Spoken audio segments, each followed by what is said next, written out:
So, how many people here already have something running on 9.4? Okay, a couple of people. Yeah. Well, not necessarily. It only came out in December. So,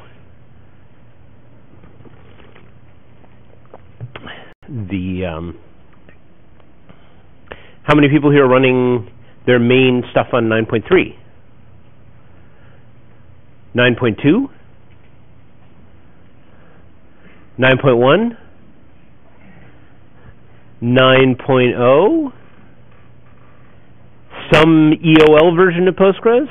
How many people here are using an EOL version of Postgres for something critical?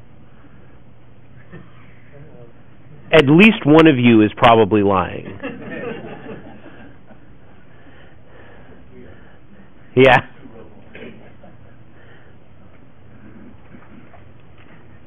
To be fair, I still have stuff that runs on Postgres 7.3, so.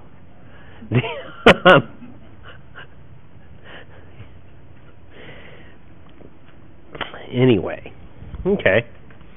Well, it's time to start. I'm going to get started because I have a bunch of demos, and I want to have time for all the demos, because demos are a lot more fun than just slides.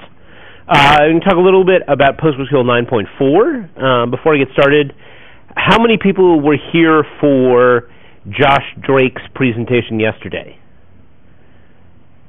Okay. Only a few people. Yesterday afternoon, Josh Drake. So I am not Josh Drake. I am the other Josh. I work for PostgreSQL Experts, Inc. I'm on the Postgres core team. As a matter of fact, the other Josh and I are a little bit different from each other.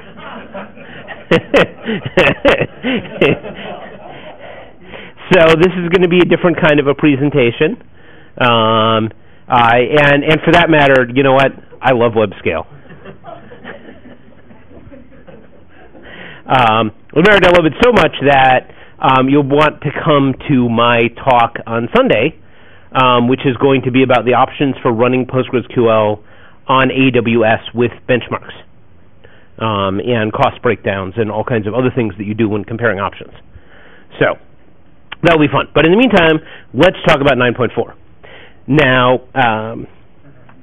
one of the things that we actually, before we get started talking about 9.4 is, some of you may notice that 9.4 got released a little late. Normally release new versions in September, and it kind of got released in December. And what happened there was in early August, somebody reported a major performance problem, actually a major data compression problem with the new JSONB data type. And it took us a while to, first of all, work out what to do about this, because there were several different ways to solve the problem. And then it took us a while to actually implement that solution and test it and make sure that it worked correctly. And so all of that pushed back our actual release by about 10 weeks. That's what happens in open source. Our other option had been pulling JSONB out of the release, which would really have not been very popular, because maybe not here, but up in Silicon Valley, which is where I work, I knew a lot of people who were using the beta in production. So would not have been a popular idea. So we went ahead and we just released late. So again, Postgres 9.4. This little logo and stuff came from a contest that we had. It's a little hard to see in the slide, but it says flexibility, scalability, performance. We had a vote on what was going to be the slogan of the new release, which will become relevant when I start doing my demos, because we did our election of the promotion for the new release via PostgreSQL, because that's the kind of people we are. But flexibility, scalability, performance kind of talks about what I'm going to cover. I'm going to cover a few other things. So for that reason, I actually call this talk FlexScalePerfSQL. And for anybody who's my age, you'll recognize that album cover. Otherwise, so FlexScalePerfSQL, and specifically what I'm talking about is, when I'm talking about flexibility, we're going to talk a little bit about JSONB. For scalability, we're going to talk about logical decoding, streaming chain sets, etc. I'm going to talk about a bunch of performance features, and then a bunch of SQL features for you SQL geeks in here. How many people would consider themselves an SQL geek? How many people here don't like SQL but are forced to use it extensively on the job? So a few things. But first, let's talk about JSONB, our kind of headliner feature for 9.4. So one that we've also called this NoSQL on acid, which was actually my personal favorite choice for our slogan here. The idea being that you can get some of the benefits that you would get out of a non-relational database without giving up the benefits of having a mature relational database. Now, one of the questions that people ask for this is, why is it a headline feature? Didn't we already have JSON? Wasn't a JSON data type a feature of Postgres 9.2? And it kind of was, but we did some things different after doing the initial one. The initial one was sort of the initial run, because we had the original sort of JSON type, but the original JSON type stored everything as essentially text. And that meant that, you could index specific keys using what we call functional indexes, where you create an index over a particular function. You couldn't index everything in the JSON column, and thus do sort of unspecified searches on the JSON column. You couldn't really do a lot of special operations over JSON, to treat it as a different type with atomic values and that sort of thing, and no sorting. So JSONB was created to fix all of those things. The B in JSONB stands for binary. It also stands for better. And in this, the JSON is actually stored in a specially structured binary tree within the varlina in PostgreSQL. And because it's stored in a way that has an internal structure that points to the various keys in the JSON value, it means that we can actually create a generic index over everything, and we can do key operations, things like has all of these keys and get me the list of keys from this as an array, and doing all kinds of other things. And because it is a normalized binary structure, we can do comparisons and sorting, and you'll see more of that later. Now, one of the things that we've done just to make life confusing for you is that we have retained the original text mode JSON type. And here's the reason that we did this. So the JSONB type does a bunch of things that are different from the old JSON type. That mostly these things are considered by most people to be features. But from a few people who built applications around the old JSON type, they consider them bugs, particularly because we actually restructure the JSON into a binary structure. We strip out things like white space, duplicate punctuation, duplicate keys are removed. If you actually feed JSONB a set of duplicate keys, it'll be a last in wins. The old JSON compresses a little bit better, loads stuff a little bit faster because it's not doing a transformation on the actual bits of the JSON. The JSONB actually implements the 4 primitive JSON types. The old JSON treats everything as a string once you've actually pulled it out into Postgres. And the problem was that we're getting ready to actually release JSONB, deprecate the original JSON type, and a couple of people spoke up and they're like, well, crap, I have applications that depend on my ability to load stuff with duplicate keys and significant white space into Postgres JSON types. So the old JSON type is still there, but I don't recommend using it unless you have a specialized use that requires these backwards, sort of bits of functionality. Now I did mention the JSONB is a binary tree structure. This is actually an early design diagram from when JSONB was being called HStore2. Anybody here use the HStore key value type for Postgres? A couple of people? So this is also an option for Postgres. It's keys and values. We've had it for a while. It's indexed. It's very fast, but it's flat. Only one level of keys and values. Can't nest. Not with any reasonable amount of effort anyway. It was been called HStore2, and so basically what we have in here is you have your value header, and then you have your sort of master header, and that points to where all of the top-level keys are. And then each of the keys may have a pointer to an area that has keys underneath that keys, and then finally to values. And it's done these days because of the whole compression thing. We use a combination of offsets and lengths in a fairly complicated structure, but it works pretty well. One of the other things that people asked when we introduced this is, well, those Mongo guys have this thing called BSON. Why don't you just use that? It's binary JSON, right? Well, there are a couple of reasons, a couple of problems with us using that. Number one, BSON is actually non-standard. That is, specifically, it violates the published JSON standard in several notable ways. And, one of the things that we're into in the world of Postgres is adhering to standards when we can. And the other thing is that for Mongo, their BSON thing is this kind of weird hybrid of a storage and a communications protocol. And that wasn't really something we were interested in implementing. As far as we're concerned, JSON is a serialization format for a certain kind of binary, to get it in and out of this certain kind of binary storage, and not a communications protocol at all. So that really wasn't suitable for us, so we were sticking with JSONB. So, from the other side of the house, from the dedicated DBAs and that sort of thing, how many people here are a professional DBA, primarily? A few people. One of the questions was, why do we need this? Why do we need this? We've got SQL, it's tremendously expressive, people should be constructing normalized databases anyway. So why do we need this whole JSON thing? It's just going to mess up my database. Well, one of my answers for that is, developers really seem to like it. Application developers really seem to like doing stuff in JSON and sort of a document-oriented model. Obviously, the commercial success of MongoDB is the tremendous case in point to this. They wouldn't be successful if people didn't want it.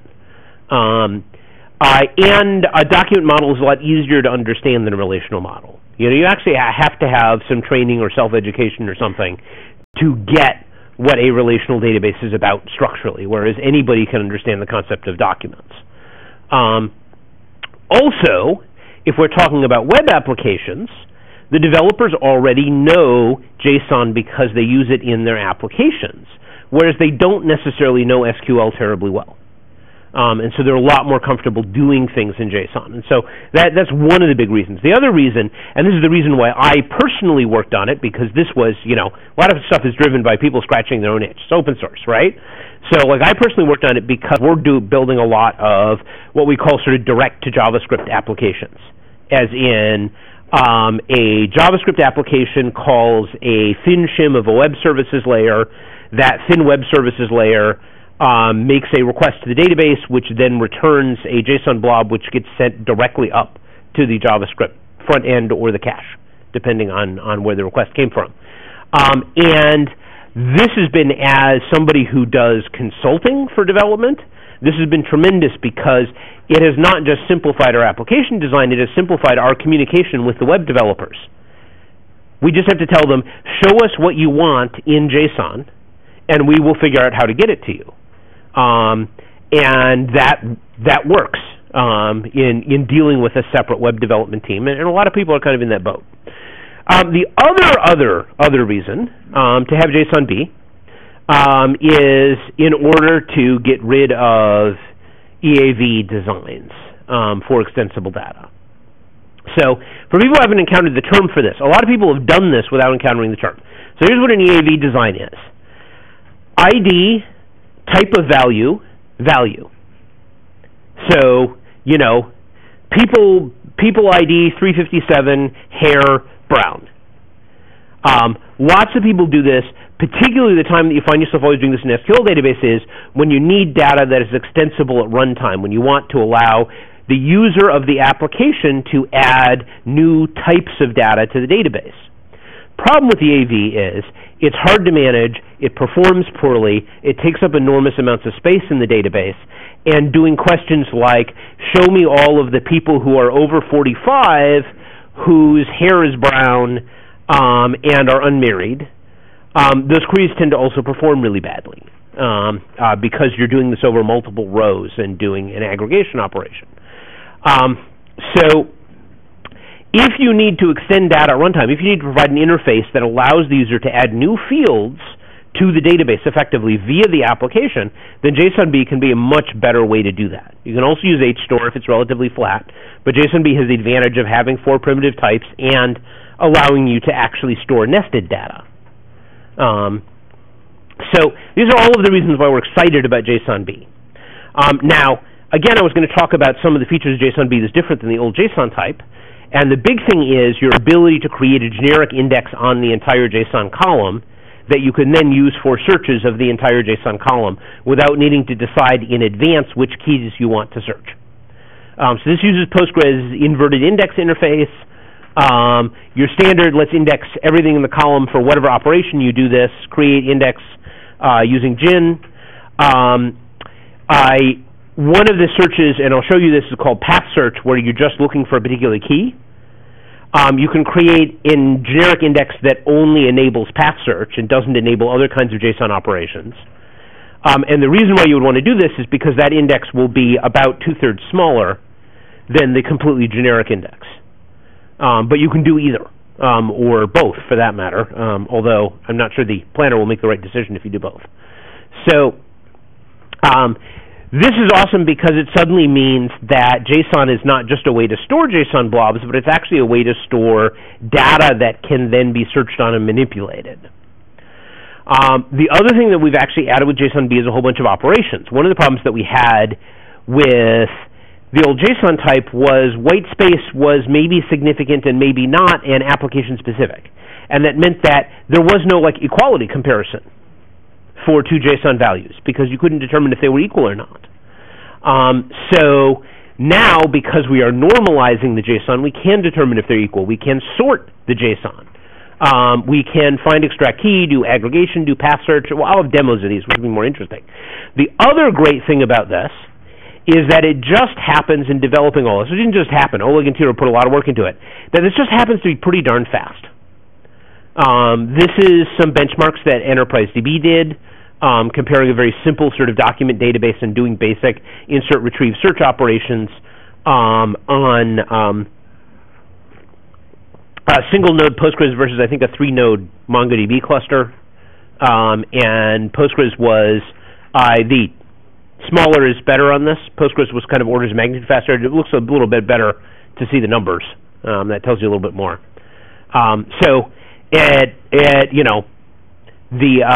it's nice to, when you have a first cut at something, end up be this fast in looking for things and searching for stuff. So there's a couple of extensions before I get to the demo that you'll also be interested in. The JSON object extension contains a bunch of extra functions and stuff that will be part of 9.5 that just didn't make it in time for 9.4. And of course the PLv8 JavaScript language for Postgres to allow you to manipulate stuff. But first, let's do some demos, hey? So I've set this up. This is a little demo database that I constructed for doing lots of Postgres demos and that sort of thing. And I've set it up with, it's called libdata. And, hello, how about, no, that was not what I wanted. Oh. Does not like my piping command. Okay.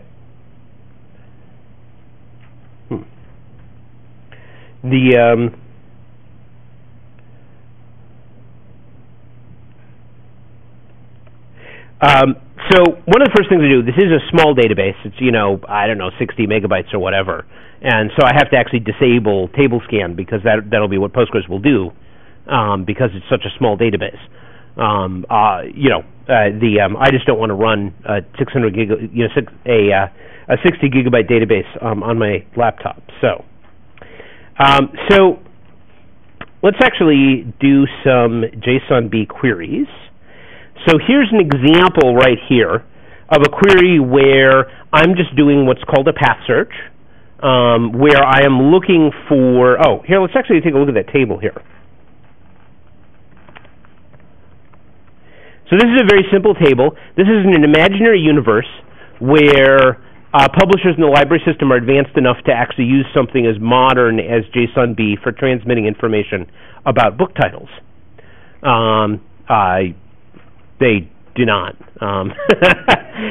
Anybody who's worked in publishing or the library industry will know that they use something much more primitive.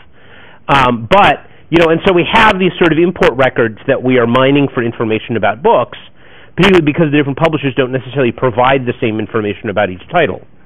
And so for that, we just have the title and the ISBN of the book, and then this blob of JSON information that's pub info. So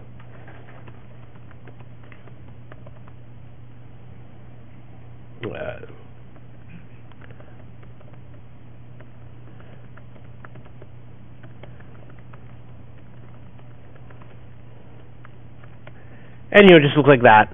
It's got a bunch of different fields and that sort of thing from the catalog in different formats. So then we want to say, okay, well, the first thing I want to do is scroll out of control. The first thing I want to do is we're going to do a count of all of the titles that we have from the publisher It Books. If I can take control of the scrolling.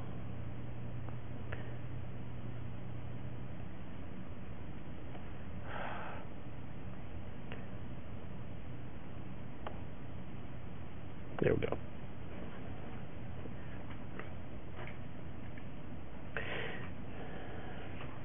So there we go. We've got the path search. We're looking for the key publisher and the value It Books.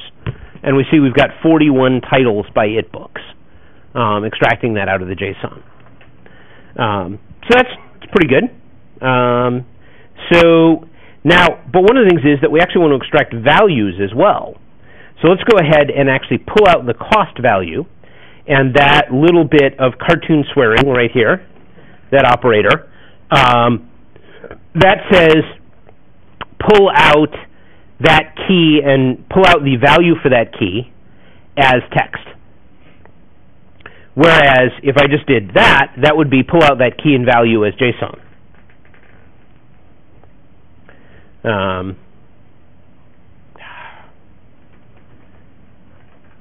Sorry, I don't know what's... I need a better system for doing this, but I haven't found one yet.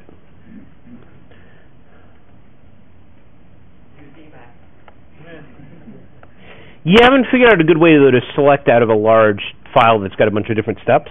Yeah, last time I did a presentation where I did this kind of thing, I just had it all set up so that it would know what to paste and everything. Yeah, but the problem is that sometimes I do stuff out of order. So I need to actually be able to move up and down the buffer. I haven't figured that out yet. So here is, so here we've got the ISBNs, and we've extracted all of the cost values out of all of those JSON blobs. One question on that. So you had what are the costs? Is that going to search down through multiple higher levels, or is that just one? Yes. Yeah, except that it would have to search down. If I needed to search down through multiple levels, I would have to give it the path to that cost value. Yeah, that's what I was wondering if that expression right there. Yes, this expression is only looking for cost as a top-level key. Okay. So if cost was an inner-level key, I would actually have to provide it the full path to that cost. Something like star as the higher level? That is not supported, and I will be talking about that in a minute. That is not supported. Right now you have to specify the full path, and there are no wildcards. So now, but we can do other operations. Like, for example, say that we were about to actually do some data mining on here, and we want to say, okay, we want to do a summary of cost by publisher. But first we want to check that the majority of the records actually have keys called publisher and cost, because it's JSONB. When we took the data in, we don't actually know what's in it unless we define some ad hoc constraints. So, we know that there's going to be a cost in there, but some of the publishers might call it unit cost. They might call it something else. They might call it means. So let's make sure that we've actually got a bunch of stuff in here. And so now our little cartoon swearing operator, this question mark ampersand, that says, give me all of the value, give me return true for all of the values where they have all of the keys in this array. There's also one for where they have any of the keys in this array, which is question mark vertical bar, I believe. So, oops, hold on. I actually have to quit the previous query. There we go.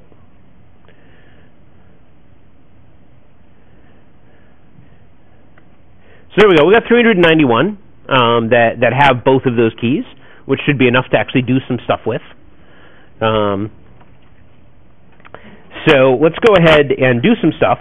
And this is where it becomes an advantage to have, to have Postgres rather than some of the newer non-relational databases, because we still have access to all of Postgres' machinery, including things like sophisticated aggregates. I don't have an example here of doing windowing functions and CTEs with JSONB, but you certainly can do them. In this case, what we're doing here is I'm going to put the two things I just did together, and I'm going to extract the cost from the book's data value for every blob where the publisher is books. So just like we would do if these things were in separate columns.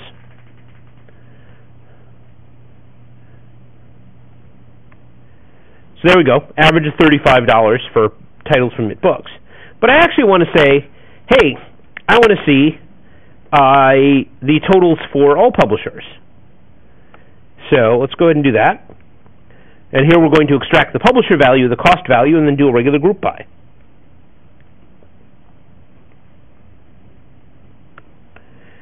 So there we go. We've got our averages there for each one here, including books and others. And we see that we see the problem with averages because either William Morrow is a really expensive publisher, or they've got like one book in there that's like $11,000, and it's throwing the average off. So we've got we've got all of our titles and that sort of thing in there. So, and you can do a whole bunch of other operations. Obviously we can just extract the whole JSON value out. Now, one of the things that I said that was a nifty thing that my colleague Andrew Dunstan did was that we can actually sort on this. And what it does, how the sorting works here, because here what I'm doing is I'm selecting the whole JSON blob for every books title, and then I'm sorting it by the entire JSON blob. And what that does is it sorts first by key name. So the keys are all strings, so it's going to sort by key name, and it'll go down through the tree of keys to do that. And then after it's sorted by key name, it'll sort by value, and it sorts by type of value first. I think it's booleans, then integers, then floats, then strings, but I'm not sure it's exactly that order. And then sorts by the value, like right here. Now, sorting just by the whole blob sort of randomly is not that good, because really what we're ending up doing is sorting by cost. And then format. So let's actually sort by let's actually extract one of the JSON values and sort by that, which would be a little bit more useful. And so now we have that same set sorted by publication date. Now, an important thing to keep in mind about JSON is that JSON, there is no timestamp among the JSON primitive types. So these dates are being sorted as a string. So if you're going to end up manipulating a lot of JSON data where you actually want the dates to do something sensible, store the dates in Unix format, or store them as integers. But you need to do something with them other than treating them as real timestamps, unless you're going to convert them back and forth from the timestamp type in Postgres in order to do your sorting.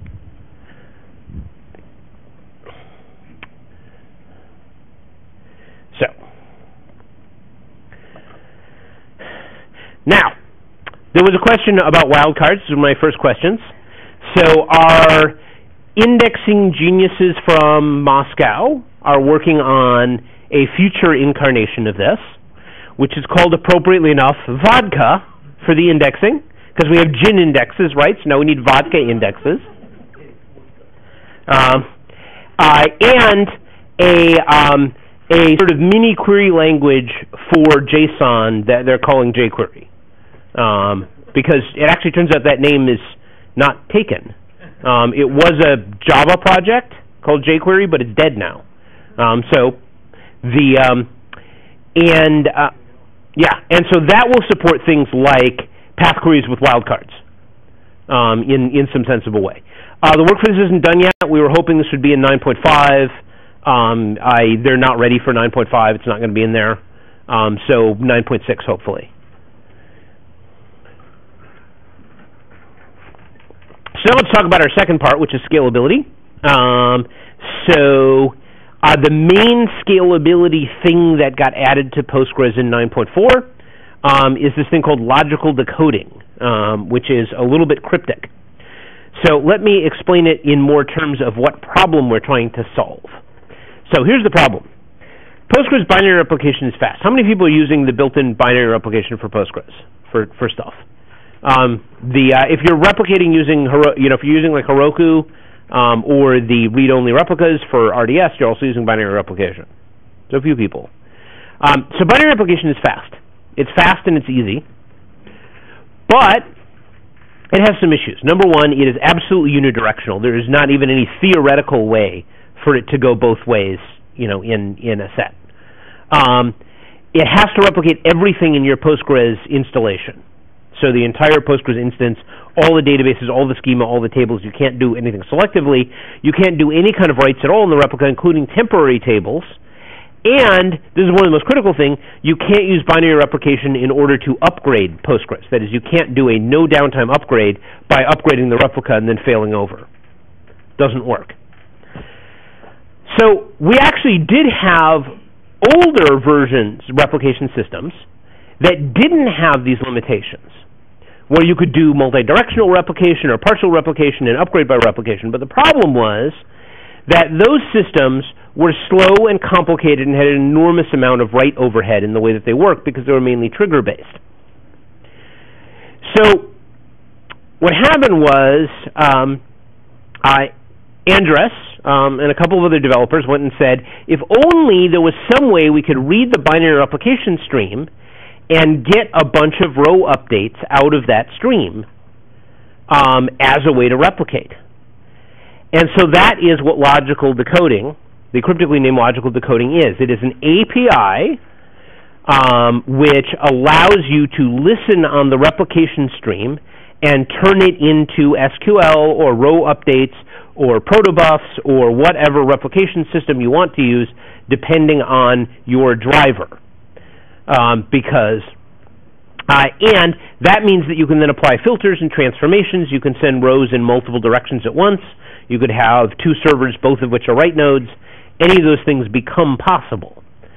Now, part of the idea behind this is the ability to do bigger scale things like multi-master replication, or at least dual master replication, where you have multiple writable nodes.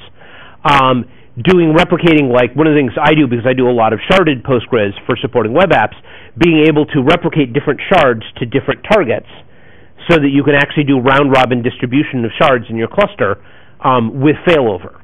And most importantly, be able to do zero downtime upgrades. Now, an important thing to understand about logical decoding is that it by itself is not a replication system. It is an API for replication systems. So you actually need to put together logical decoding with a logical decoding plugin or driver and a replication management tool in order to actually get a replication system out of it. And that's on purpose because we already have multiple different and incompatible replication systems that people want to build using this mechanism. Two of the first are the big one. The people who develop logical decoding, second quadrant, are working on this thing called BDR, which stands for bidirectional replication. The idea being that you have peer-to-peer nodes, both of which can accept writes, or all three of which, or all four of which can accept writes, and they can send row versions back and forth and reconcile conflicts. Sloaney, if anybody has used the old Sloaney replication system, they're revving it so that you can still use Sloaney and it gets rid of all of the triggers, which was a big part of the disadvantage of using Sloaney, and can now use the logical decoding system. And so that'll be more standard single master replication, but it'll be single master per table, giving you a lot more flexibility and the ability to do things like upgrades. Now, one of the other things that we got as kind of a side effect of this is something called replication slots.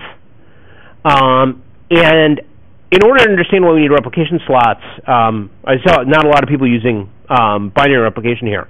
So one of the things with binary replication is the master needs to keep a certain amount of data around in case the replica gets behind and has to ask for old changes.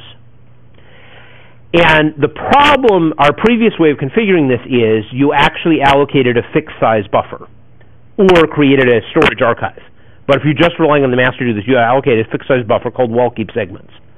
The problem with that is that means that you're keeping that size buffer around whether or not anyone needs it. And if you go even 16 megabytes over that buffer, it's no good. You're out of sync and the replica can't catch up. So the idea with the replication slots is that you assign a slot to each replica, and the master keeps track of what data that replica has seen or not seen, and keeps as much data as the replicas need. Another scalability feature that we got, adding to replication, is standby delay. This was something that a lot of people had implemented via a hack. That is, time-delayed replicas, a replica that is deliberately always 2 or 3 hours behind. The biggest use for this is in auditing systems and security, where you have a certain window where you have to be able to react to an intrusion or to improper behavior or to drop table users and then jump on the replica and halt replication before that comes down the pipe. Or simply for an auditing system, you have an external system that constantly compares the versions of stuff on the replica with the versions of stuff on the master in order to implement certain kinds of auditing. And so this is now an actual feature that you can just set in your replication configuration. So before we get to performance, let me do a couple of demos. So, like I said, logical decoding is at this point just an API. Hold on. It's just an API, which means that what I'm going to show you is actually our sort of debug testing version of it, to actually show you how it works. So the first thing you actually have to do is you have to create a slot. And when you create the slot, you have to enable a plugin. And in this particular case, I'm using the plugin test decoding. And the reason why you need a plugin is, depending on how the replication information is going to be interpreted, you need to actually have different C code to convert that into whatever statements you're running. So, and in this case, we're just using the test decoding debugging one, but if you're using something like BDR, you would have the BDR plugin, and that's going to be a shared object library that you install on your system through a package.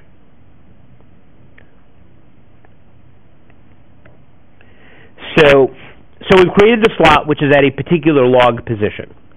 And so then we can actually start making some changes. We're going to actually update some records here. So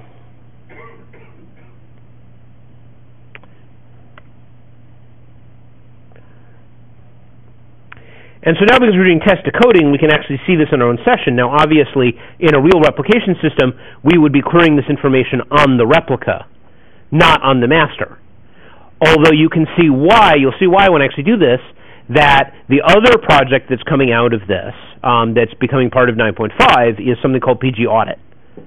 Because it's useful if you need to have auditing for PCI or HIPAA or whatever on your system. It's useful to be able to see a stream of all of the changes that have happened, regardless of where they happened. So now if I actually check the changes here, I can see I get a series of these, and this is a debug format, so it's meant to be human readable so that you can actually debug it. Any of the real plugins would actually be using a machine readable format and not a human readable format. And you can see that we actually did a whole bunch of, and here's the changes and here's our commit, right? So, what do you think will happen if I run that query again? What will I see?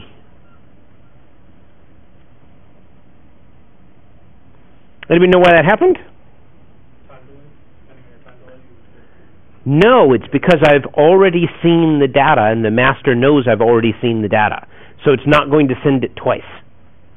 And that's the whole point of the replication slots, is to make sure that you don't send data twice so that we're not duplicating the same set of changes on the replica repeatedly.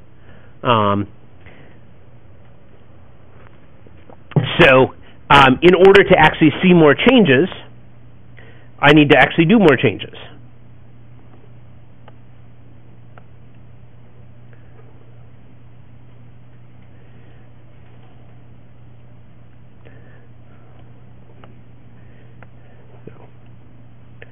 So then if we actually look at this again, we can see now we've got the delete statement in there as a transaction. So that actually goes there. Now, one of the important things about replication slots is, remember how I said this allows the master to hold on to change data that's needed until the replica needs it. Well, this provides you with a great opportunity to run your master out of disk space, because it will hold on to that data until the replica needs it. So you need to, at some point, tell the master, hey, by the way, that replica 1, that machine is dead. It's never coming back. And therefore, please stop holding on to data with it. Basic way to do that is to just go ahead and drop the slot. So I'm going to drop the slot. And that is our basis for logical decoding. Oops. Hold on here. There we go. And you will see more exciting things in the next 9 months or so, both as BDR advances and move into 9.5 and PG Audit and a bunch of other things. Like I said, right now it's an API, it's a construction kit. The exciting thing will come as tools, as people build stuff on top of this. Maybe some of you. And it would not be a PostgreSQL release without a whole bunch of performance improvements. The biggest one is that we've sped up our GIN indexes, or more Alexander Korotkov primarily, I believe, sped up the GIN indexes by making them smaller and faster. So up to as little as half the size, as much as 4 times faster, to the point where you frequently may want to use a GIN index. It used to be the case of, by the way, GIN stands for generic inverted indexes. These are inverted indexes. We use them in complex values. It's the same indexing algorithm that's used by things like Elasticsearch. So we use the inverted indexes in there, and now they've gotten so much faster that in a lot of cases they're faster than B-tree indexes, the standard B-tree indexes. And this also means that Postgres we're never ever going to fix our built-in hash indexes, because now there's really no point in using them, because we can just do hash over GIN index and it's faster. The faster wall inserts, the write-ahead log for Postgres is how we guarantee crash safety, and so obviously performance contention on the write-ahead log is a big part of Postgres performance in general. We've got better concurrency on that now, made it quite slightly smaller in general, which is important because the new replication system adds extra information to the log, so we needed to actually shrink it in other ways. The result has been that I did some benchmarking early on for 9.4 for write-heavy disk-bound workload that I came up with for a client's workload, actually, and I got about a 20% performance boost for that right out of the gate, running 9.4.0. Support for Linux huge pages. How many people here have more than a quarter terabyte of RAM? Anybody? Wow. Nobody. Okay. As you move into bigger machines, you're going to want huge page support from Linux or whatever systems in order to make effective use of all of that RAM, and now that it's supported by Postgres. And materialized views. So we actually added the materialized view feature in 9.3, but we didn't talk about it much because it wasn't really useful, because it was missing some things. And some of those things have been put into 9.4 enough to make it useful, particularly the refresh materialized view concurrently. Now, the idea of a materialized view is a regular view is a saved query, right? You run a saved query that you can run at any time by just calling it as a table. But sometimes that save query is complex and long-running enough, like it's, say, doing a summary of millions of records, that you don't actually want to rerun it every time you want to refer to the data. And for that reason, you actually want to store that somewhere. Now, you can obviously just copy it into a table, but the materialized view concept gives you a better syntax for that and a way to separate your materialized views from your actual data tables. So let me actually demo that.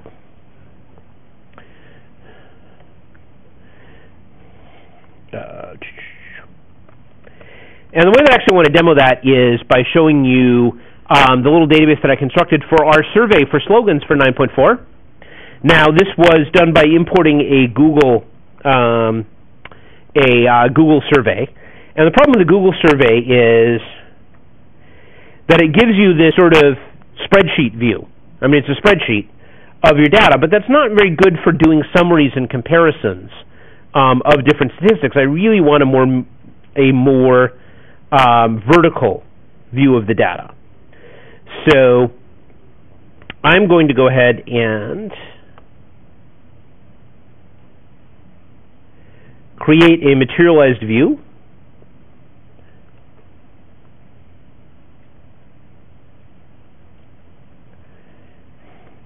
And now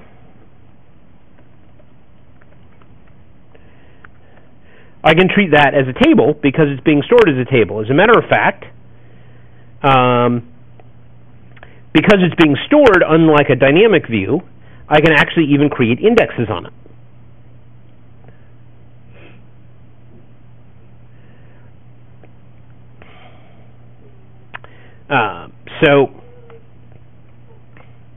And then I can actually do computations on some of these. Like I can say, what was the average vote for each slogan? And look at it that way. You know, we're looking down here. Here were the different slogans we voted on. Here were the different average votes. And it looks like performance, reliability, flexibility pulls a little bit ahead in the average, but that's hardly a deciding factor, so we're going to do some more statistical analysis later on. I'm not going to show you refresh materialized view concurrently because we're actually running a little bit behind time, and I want to show you some other stuff. So let me show you some other stuff. Now, I'm a big SQL geek. I do a lot of stuff on the SQL command line. I do a lot of stuff by writing SQL code. So I'm actually, believe it or not, a little bit more excited about other features that were less headliners in 9.4. One of these is alter system set.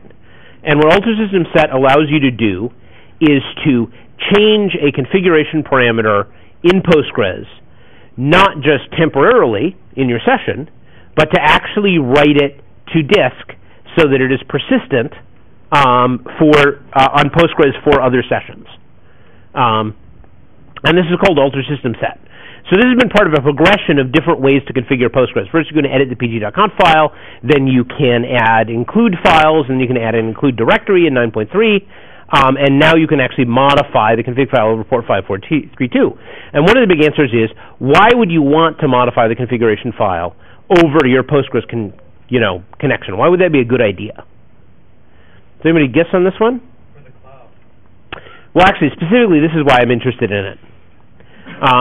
Because one of the ideas of the sort of new container cloud stuff is one container, one service, which means I don't want to be running, as we saw presented earlier on, one of the things you don't want to be doing is running a separate SSH daemon and full init system on your container if you can avoid it. And for that reason, I want to actually be able to do everything over port 5432, and alter system set is a step in the right direction. Second thing is something called filtered aggregates. How many people have written an aggregate query like this? A little bit? Not? So this is your standard, I want to do a count of everything by some other thing. And it's ugly and it's awkward and it's very easy to accidentally get wrong because you put the case statements in the wrong order. So I think this is David Fetter, wasn't it, for this one?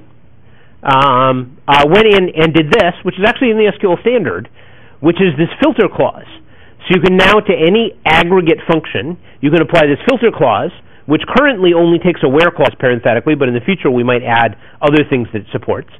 So you can say, that is equivalent to this. And it is much more readable and much more maintainable in your code, as well as under some circumstances a little bit faster. The next thing that I am really excited about as a big data sort of statistical guy is something called within group. And the idea within group is that it allows you to actually do what are known as sorted aggregates. That is, ways to sort aggregates that require your results to be ordered. So in here, what we're doing is we're selecting a percentile, that is a percent of the set. We're actually selecting an array of percentiles, 0, 25%, 50%, 75%, 1, within a group, and we're giving it an order. Generally, you're ordering it by the value that you're actually doing the operation over, but not always. And does this set of values look familiar to anybody? Anybody here do statistics or analytics, does data analysis? So what is that set of values? Yeah, exactly. And that's something I do all the time. And I've been doing it in PL Python up until now, and now I can actually do it in core Postgres, and it's much faster. Hello. Now, one of the other ones that I may or may not get to demo to you, this is easier to explain if I actually demo you, is multi-column unnest. So, now, I'm going to go over to the demo screen. So, we've got about 10 minutes left. Let's take a quick vote. How many people would prefer to see, we can either do more demos or we can do questions. How many people would prefer to see more demos? A lot of the SQL features. Yeah? Okay. More demos. How many people would prefer to ask questions? Okay, demos it is. So, now we've got our slogan database, and like I said, the thing I always hate about the average, well, actually, wait, we'll do a few other things first. First, I'm going to show you alter system set. So here we've got alter system set. Now, you notice I've actually got two statements here. So the first thing that I actually do here is alter system set. There. But if I do, you notice my work mem has actually not been changed. And the answer to that is that alter system set system simply wrote it to disk. It did not change it in the current session.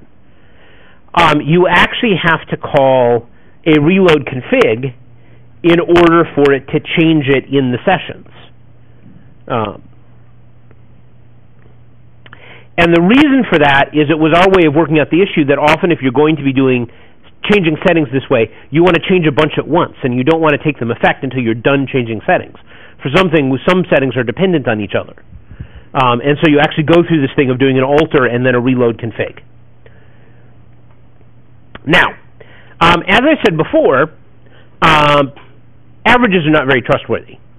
Like we saw with William Morrow, one really high value can throw the average way off in completely misleading ways. So what I would really rather have for determining which is the most popular slogan is let's look at the median here. So let's actually get a median for each of those slogans. So we've got, and now here again, we're seeing actually a real pull ahead for performance, reliability, flexibility, which was the original version before we changed the order of things. That is a median of 4, whereas the others all have a median of 3. So on average, people really liked it, or liked it more than they liked the other slogans. Now, I actually, like I said, I like to do a full box plot of a lot of things. This is obviously more interesting with more discrete data rather than a 1 to 5 vote. But you can actually sort of see the distribution there. This returns an array. It's got the distribution, and you see actually part of the reason that performance, reliability, flexibility did so well is that very few people gave it a 1, which is I hate it. But let's actually see how many people hated things versus how many people liked things, right? So a 1 is I hate it, a 5 is I love it. So I want to actually do aggregate filters, count filter where vote equals 1 equals vote equals 5, in order to see how many hates and loves we have for each slogan. So there we go. So if we look here, we see some patterns like, for example, performance, reliability, flexibility did well because it had a lot of loves and very few hates. And NoSQL plus YesQL was really widely hated. Hence its low score. So we're actually like trying to decide, in deciding which would be the slogan, the answer is to actually put all this together, and we're going to look at the median and the number of loves and the number of hates, and that is actually our sort of total score for all of the stuff here. And again, we see how we ended up with the slogan that we have, because that wins on all of the different ways of looking at it. Now, I actually have to switch to a different database. Oops. In order to demonstrate the little nest thing, this is actually kind of cool. If you do a lot of arrays in Postgres, and this was actually, the whole feature came out of a discussion I had with Andrew Geerth about a project that I was currently doing. And in this project, we receive a lot of data from the sensor data from the field. And the sensor data comes in an ordered way, but we only periodically have timestamps. And so we'll have like a minute worth of data, and we know that data all came in a certain minute, and we knew that it came in a specific order, but we don't know where in the minute each one of those things came in. And so in order to make the data reflect the reality, we store the data in little arrays, which also has some other advantages in terms of doing calculations. But a lot of times we want to say, we're going to take, say, the speed data and the temperature data, and we want to make those arrays more or less line up. So the first speed observation is next to the first temperature observation, and the your second one is next to the second one. Now, previous versions of Postgres had this thing called unnest that you could call in order to turn an array into a column. But the problem is that if you have multiple arrays, there wasn't a straightforward way to turn them into multiple columns. And this unnest feature, together with a bunch of other improvements in table functions, allows you to do that. So here you see a construct that you probably haven't seen before, which is a lateral join. Because we have right here, select, the observations timestamp, and then some synthetic value from observations, and then we're doing this lateral join against an unnest over two fields in the table.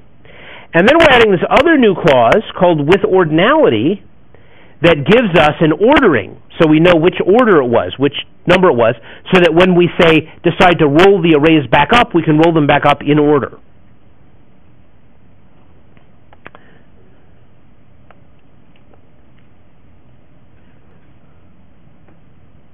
So we can actually pipe that to terminal, and we see these observations where we've got our speed and temperature observations next to each other. And if you start looking at this, in this case, this is a vastly simplified thing of something we were actually doing. These are wind turbines, and what we were looking for was how quickly they heat up when they speed up. And doing the observations, and you can actually, and now that we actually have stuff in rows, we can actually kind of make those correlations, use a windowing query to compare the speed times the time, and look at what the delay is between the speed up and the heat up. So, unnest. So those are my fun demos. So, 9.4, the most awesomest PostgreSQL ever, at least until 9.5 comes out. Some other things I need to plug. March 10th, Burlingame, California, SFPG Day, another full day of Postgres stuff. This is co-hosted with FOSS4G North America. So how many people do PostGIS or geographic stuff? Anybody here? A couple of people. So if you're doing PostGIS, you want to actually sign up for the full conference. So a full week of geographic stuff, including a day of Postgres and PostGIS. Registration is still open, and it's a $100 flight or a 6-hour drive away, right? I come to my talk on Sunday, and otherwise I'm done, and I'm pretty much, actually I've got 3 minutes left. So, questions? Will your slides be online? Yeah, the previous version of this is already on SlideShare, but I'll put an updated version on there at some point. No, yeah, I would stick that on GitHub. I'm trying to remember if I already did.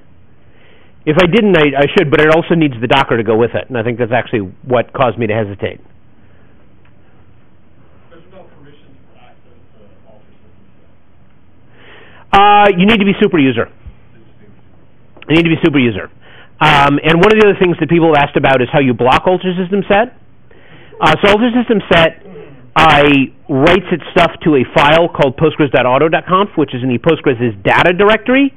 not the configuration directory if those are separate. And the answer is you just change the permissions in that file so that the Postgres system user does not have write access to it.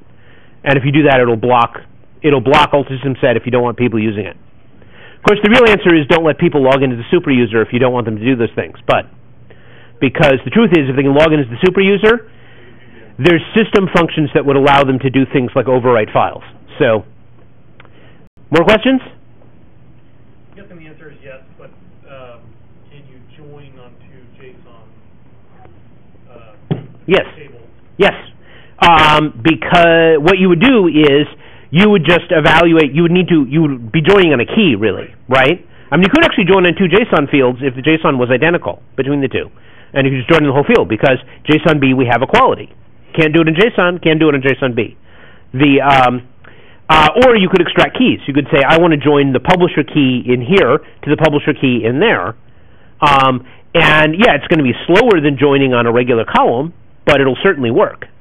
So then my kind of layered question on that would be, is there advantage and does it make sense to do a materialized view on that? Well, that's going to be performance specific, right? As in, if it takes the query a long time to run, here's the thinking on materialized view is pretty much always. If it takes the original query a long time to run, but the data doesn't change very often, then a materialized view can be a good idea. If the data changes frequently and the query doesn't take very long, a materialized view is almost certainly not a good idea.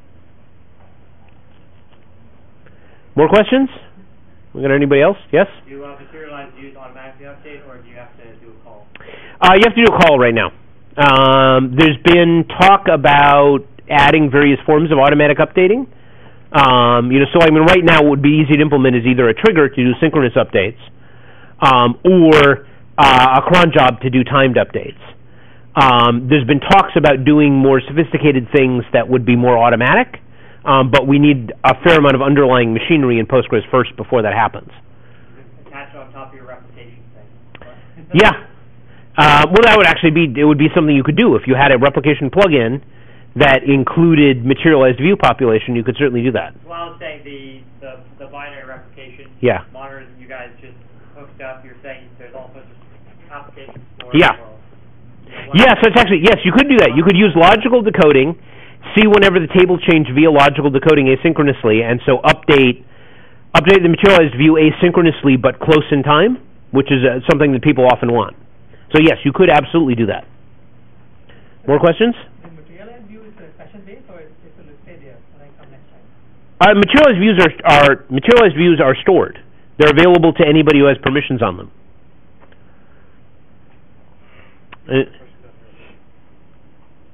I was curious how much do you see analytics being done in core Postgres, or the want to do so? A lot. More than should, frankly. Mostly because people are often reluctant to make the leap to an expensive proprietary system. With PostgreSQL coming along and Greenplum being open source, I think that'll change. But we have a lot, I mean, at least for like my consulting practice, a bunch of our clients, the clients that are not scalable web apps running on Amazon, are often, your small to medium-sized data warehouses. Because actually, if you have like a terabyte, 2 terabytes of data, Postgres actually does a pretty good job of being an analytic database. It's at larger sizes that it starts to suck. It all depends on your team on how bad it's going to suck. Well, it depends more on what kind of requests you're asking, right? Because I have clients who have 500 gigabytes of data, but almost every report they run aggregates 300 out of the 500 gigabytes, and so that's pretty slow. Whereas I've had other clients who are mainly doing compliance archiving, and so like I've had one client who literally had a 93 terabyte Postgres database, but they never retrieved more than one row at a time out of it, so it worked fine. Couldn't back it up, but on Reddit somewhere, on Reddit, PostgreSQL room, I read that Skype uses PostgreSQL, and then they got purchased by Microsoft, and Microsoft left it PostgreSQL. Yes. As far as we know, they haven't changed the underlying basis of it. The Microsoft has actually been promoting PostgreSQL in the Azure cloud, so they probably won't change it. Anything else? Okay, well, thank you very much. And what time is our next session? Starts at 5. Okay, next session starts at 5. So see you then. Oh, and it's yours, too.